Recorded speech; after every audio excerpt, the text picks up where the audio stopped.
Before taking critical studies in multicultural education, if someone were to ask me, who are you? How do you define yourself? I probably would have defined myself as a crazy, energetic, hardworking person from Jamestown, Ohio.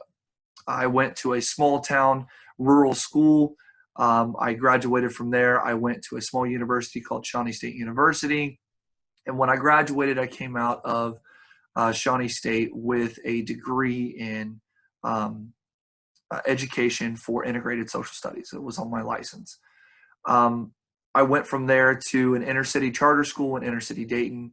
And then I came back to my small town rural school that I graduated from that district to teach seventh grade social studies. So there's not a lot of diversity where I grew up. In regards to race, religion, or sexuality, most students were heterosexual, they were white, they were Christian. I didn't have a lot of diversity growing up, didn't have a lot of diverse experiences growing up, and that included with some sports, and that included with church activities and schooling. My first teaching job, though, changed that. I got a job in inner city Dayton at an inner city charter school. The population of my students, there was a large population, majority were Turkish and Russian students. We had a population of Black students, white students, and then a few Hispanic students. I wasn't ready for the differences in the cultures that I experienced with different religions, with different mentalities of rural communities, of a farm community versus an inner city mentality. The issues with drugs and alcohol that were in my middle school students and my elementary students compared to what I'd grown up with that didn't have a lot of that.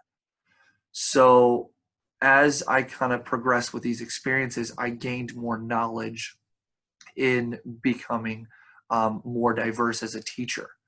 So as the class progressed, the critical studies and multicultural education class, I learned to redefine myself. We were reading a book called The Readings for Diversity and Social Justice. And in one of those pieces, they asked people to kind of define themselves. So in going through those redefinitions, I would redefine myself as a white, heterosexual, Christian, able, middle-class male. So ultimately, I want to be a role model to my students. I want to use the experiences that I've had, the knowledge that I've gained, and I'm going to continue to gain as a teacher, as a graduate student, and as a parent, as a coach. I want to show students where the world should go. I want to be a leader in my building, to my colleagues, to take a step towards equality with these different groups, along with recognizing the biases, the oppressions, and the privileges of different labels, and not just labels such as someone's race, but I'm talking socioeconomic status or gender or sexual orientations, things of that nature. The students are watching. The students are always watching for us. There's a quote by David Ingle out of the book by Jonathan Kozol called The Shame of the Nation. And David Ingle says, teenagers, he said, watch us constantly. They look for signals as to which direction we, their educators, may be heading.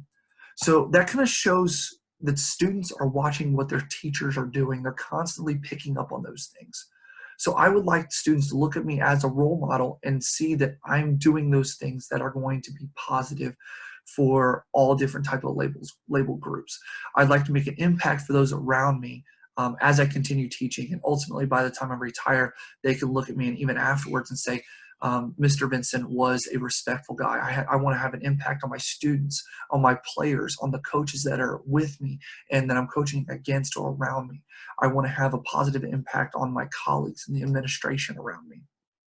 I want people to realize that I'm different in how I speak and how I act.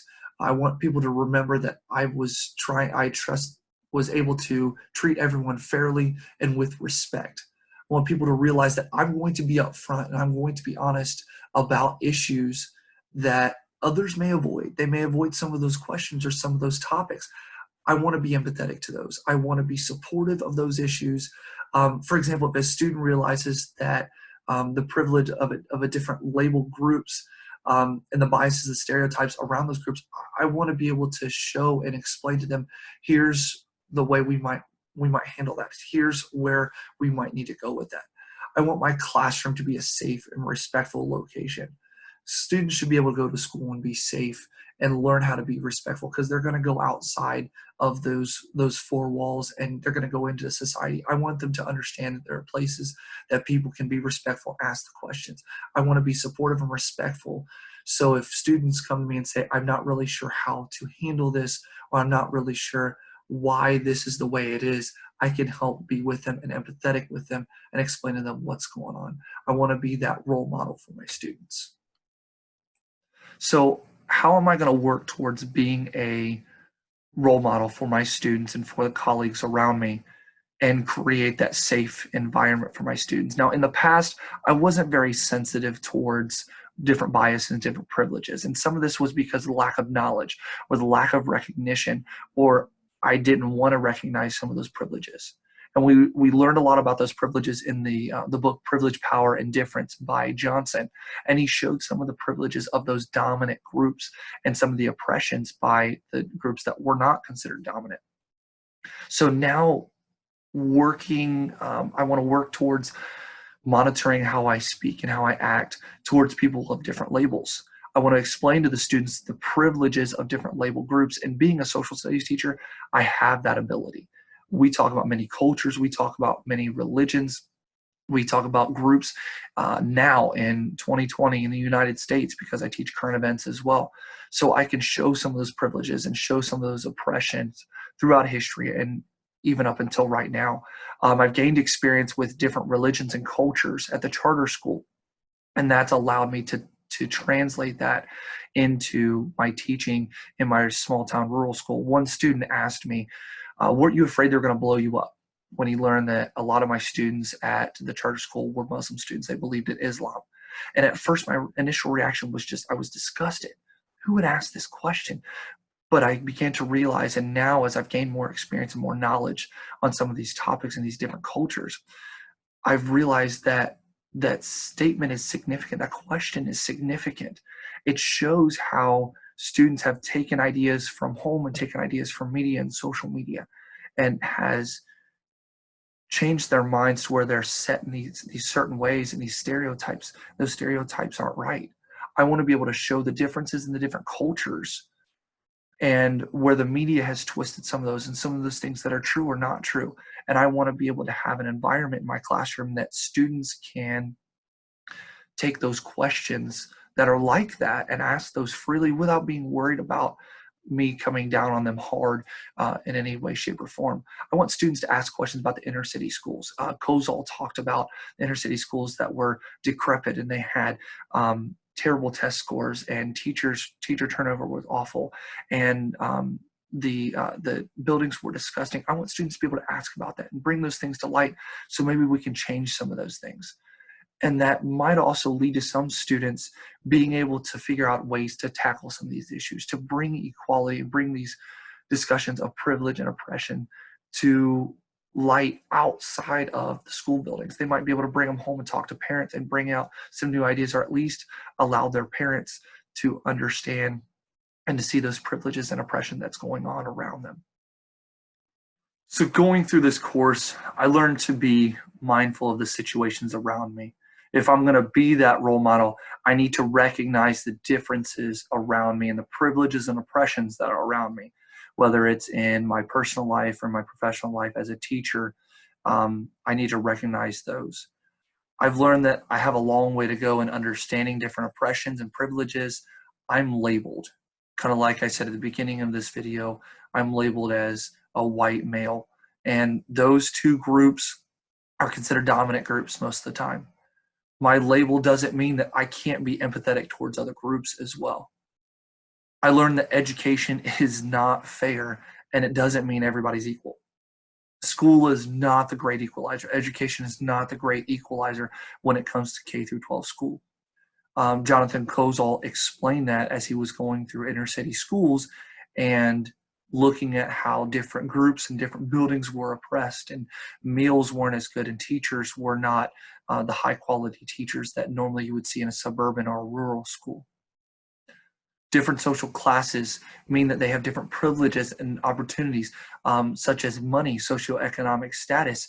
If someone is a middle or upper class family, then they have more opportunities than maybe a lower class family to get extra help in academics.